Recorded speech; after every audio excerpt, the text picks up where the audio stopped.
With the Colorado game, I believe the Pac-12 gives you the option to choose a different time than the 9 a.m. kick.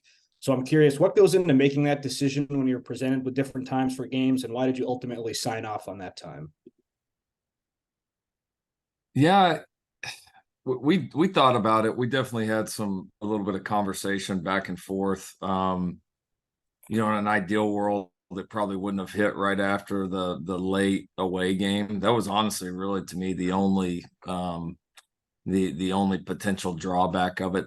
So we were able to put out a kind of a mock schedule and kind of have a minute to scratch through it on our end of what that would look like, because you obviously when you play that early, it moves some things up in the week. I think that one of the big things for us was coming off of a bye week. Didn't feel like that it was going to be that much of a big deal. Our guys are going to be pretty rested. I think we might have felt maybe a little different if we were like in the middle of like a 6 or 7 game stretch. But yeah, no, I mean, there's you play that one a little bit earlier, but then there's a little bit more. You get home at a good time, and good chance for the guys to rest and recover. With the stretch obviously coming up ahead of that game, and so in the end, I know that's a good window from a TV standpoint, and so yeah, in the end, we really didn't have anything to complain about with it, and we're good to go.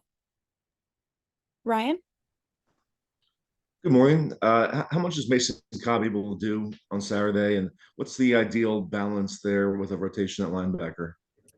Yeah, Mason's definitely taking advantage of the bye week. He's going to be available to play. Don't think that we're going to have any restrictions or limitations there, which that's a really positive thing. Be great to get him back.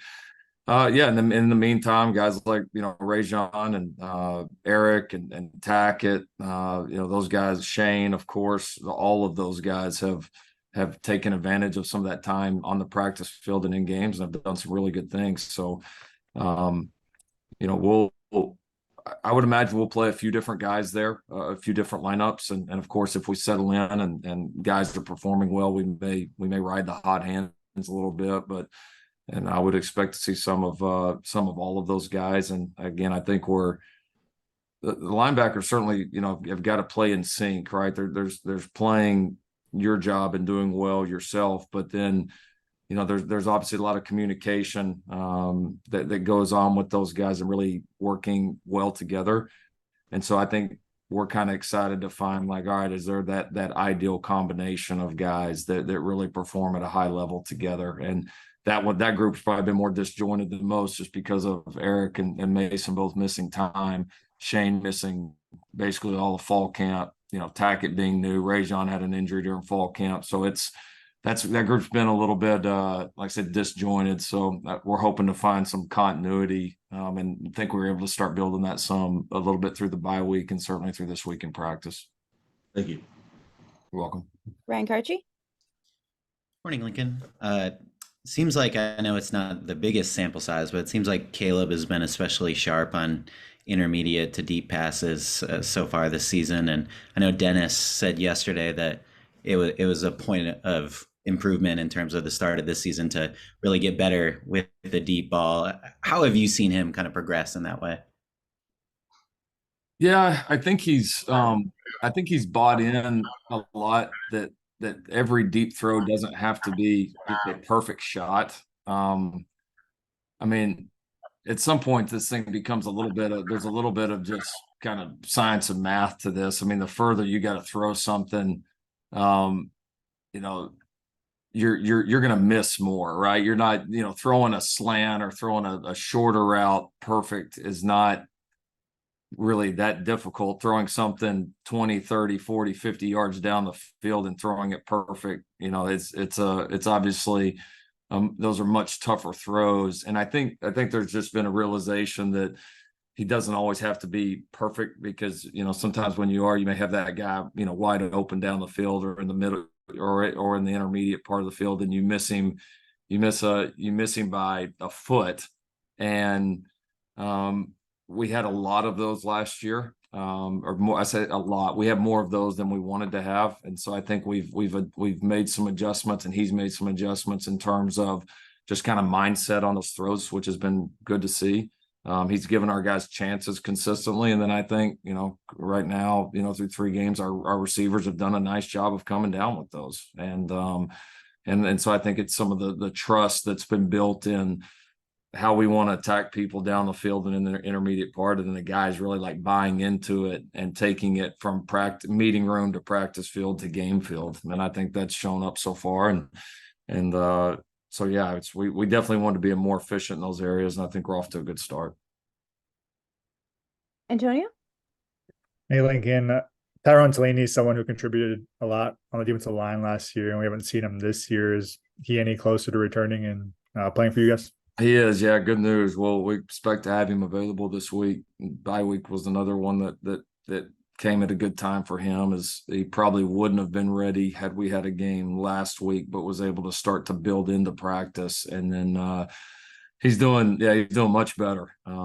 He had kind of a plantar fascia injury, which is just kind of it's a unique deal. It's kind of a pain for a couple of weeks, and then it starts to come back pretty fast. And really at the end of the bye week, he started to really accelerate and get better fast. And then this week he's been able to go with no limitations. It's handled the entire workload. And so, we'll be excited to have him back. Another big body in there, and another guy, I think, kind of along the lines of Stanley and Benton, a few of those guys that we really feel like, from what we've seen behind the scenes, have really improved. And talking about some of those interior defensive linemen that played some snaps for us last year that we feel like have taken some steps and are better players right now. So excited to have him back.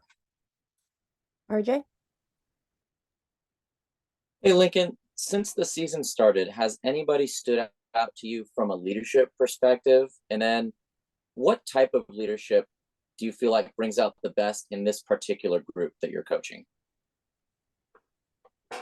Yeah, I mean, I think our captains have, I've been pleased with how they've been. I think Shane Lee is particularly, a guy that continues to stand out, that's just very consistent and very demanding of himself and his teammates. And he really stands out to me. And I think all the captains have done a good job, but Shane has really been a strong voice on this team, and they're particularly impressed with the job he's done.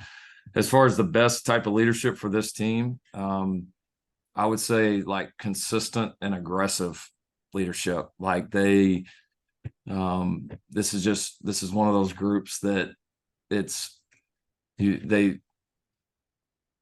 the leaders have got to continue to push. And when they do, this group has continued to respond. So we've in turn, like one of the things of leaders, right, is you gotta know the people that you're leading, and you got to get a sense for what buttons to push when. And I think our guys, and some of this has been an evolution, obviously, throughout offseason and spring ball and all the different phases of this team. But I think our guys have seen when they've been really aggressive and present and not passive, that this team has generally responded well to the leadership. And so we got to keep that up, and we need guys to continue to step up there.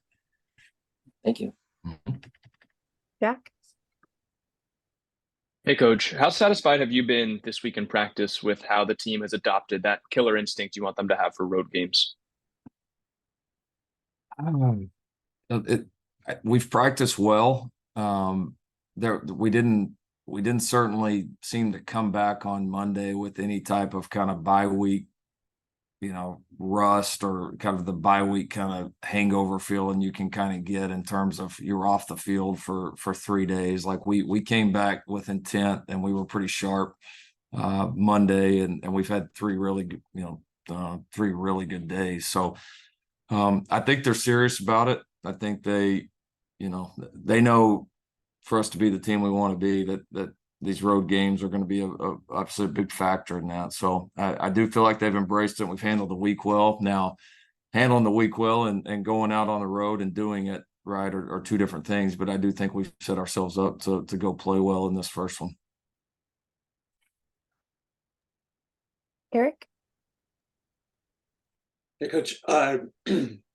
Sorry, your kind of early takeaways from the 2 edge spots on the defensive line, rush end and defense, and I guess maybe specifically how Anthony Lucas is kind of fit in and I think I caught the end. It cut out a little bit. I think asked about Anthony specifically at the end. yeah, so specifically Anthony Lucas, but also just your takeaways from that rush end and defensive end spot overall through the early part.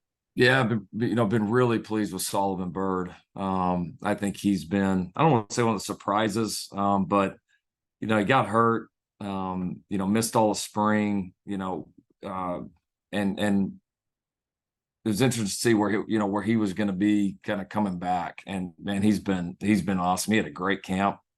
He's playing very inspired football right now. And so he's definitely been a bright spot. I think Jamil has been very productive. I mean, those two have been our, most consistent, productive guys on the edge up to this point.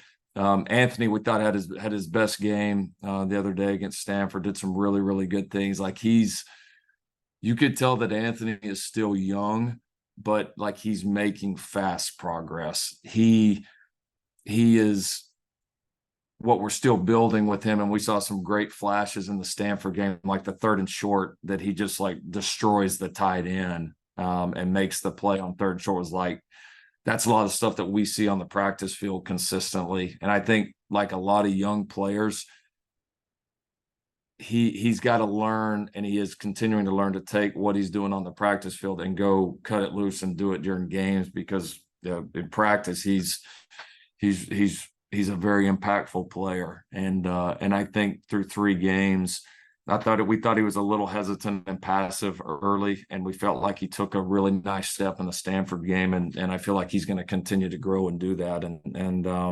So yeah, some of that is just confidence and comfortability and learning to go out there and trust it and cut it loose. And he's taken some exciting steps and feel like he's got a chance to really be an impact player. And then, I mean, other guys that have certainly contributed that I think will, we've been, Romelo's done some nice things coming back. We've been impressed with Shelby.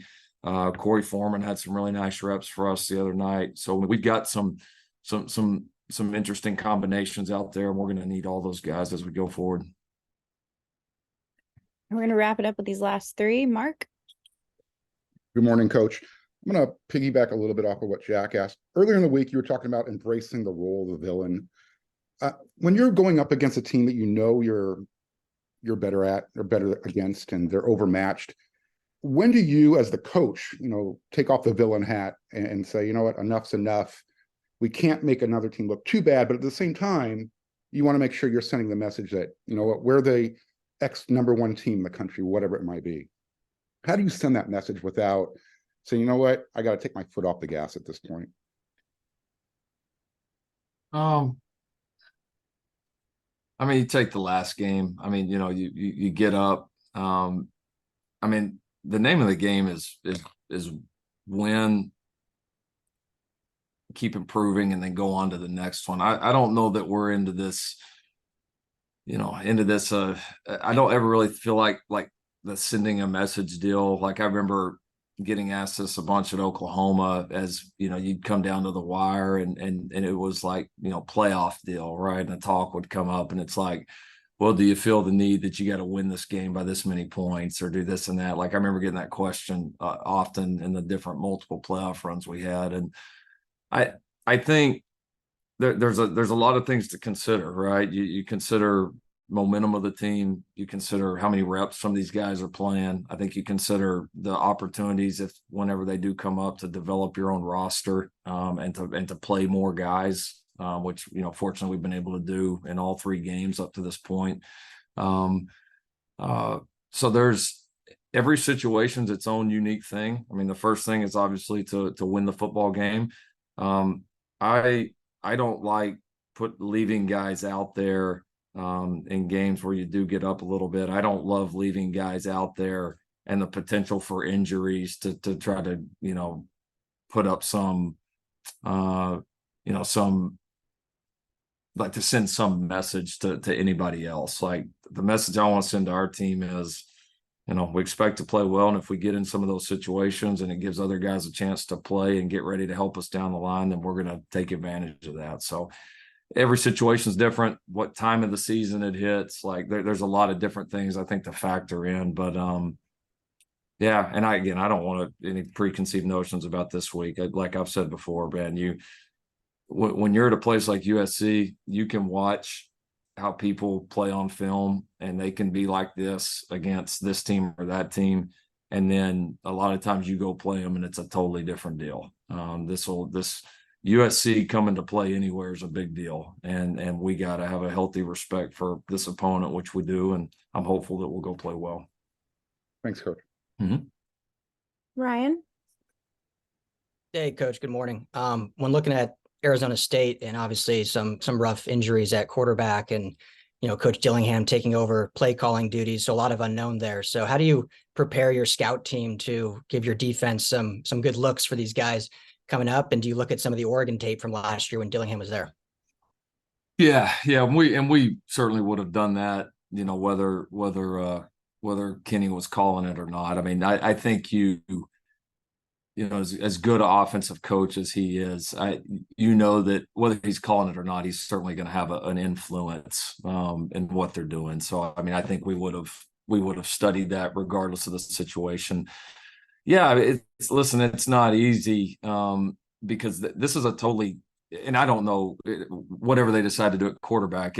If they do play, one of the guys that was initially down the line on the depth chart, this is a way different situation than two guys getting hurt early in a football game. And all of a sudden you got to throw the guy that was, I assume, the third guy in practice in there versus having an entire week to prepare.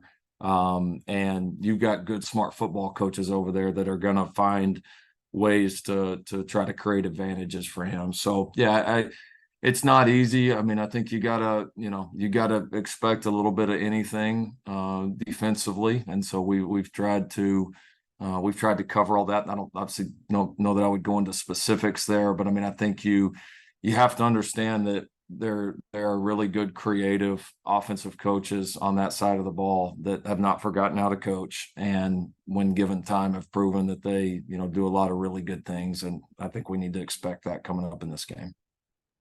Thanks, Coach. Mm-hmm. And we'll wrap it up with Tupney. Hey, Lincoln, you mentioned Solomon playing really inspired, and he's in a unique situation. He's a husband, he's a father to two young kids. Just how have you seen him balance his family with also football and school? Yeah, he's a busy guy. He's I think his family's really important to him, and I think he probably, like a lot of us at different points in our life, you all of a sudden you're not just responsible for yourself, you're responsible for a spouse, and then especially responsible for children. It changes our perspective on it. And I think I really do believe, like look at his time here. He started off pretty decent last year. All right. Fell off a little bit. I know he would admit it, like when he came in, like a lot of older guys that come in a little bit later, he wasn't quite in like elite shape. He didn't, he knew the defense, but he was still new to the program. He had a couple injury issues last year. Last year had some good moments, but had some down moments too. All right. Then he gets injured in the offseason, has to have a fairly major procedure. All right. And so like things aren't going well. A lot of times, like a young guy in that moment might not handle that well. All right, you got Solomon, who you got a lot of people counting on you. You got a family there, and you just kind of feel that, right? Like you kind of feel like he wasn't going to let anything kind of get in his way, and he just I know I used the word earlier, and I think it's appropriate, like just really inspired ball. Like he is just playing like some guys do at the end of their careers or their end of maybe this phase of their career, where it's like, this is kind of my last shot, and this is kind of my chance to really go do this and to take all I've learned and go play the best ball of my life. And it's just felt like that with him. He's just very much on a mission, and he seems to be very inspired and pushed by his family and the things he wants to accomplish. And it's been fun to watch him climb.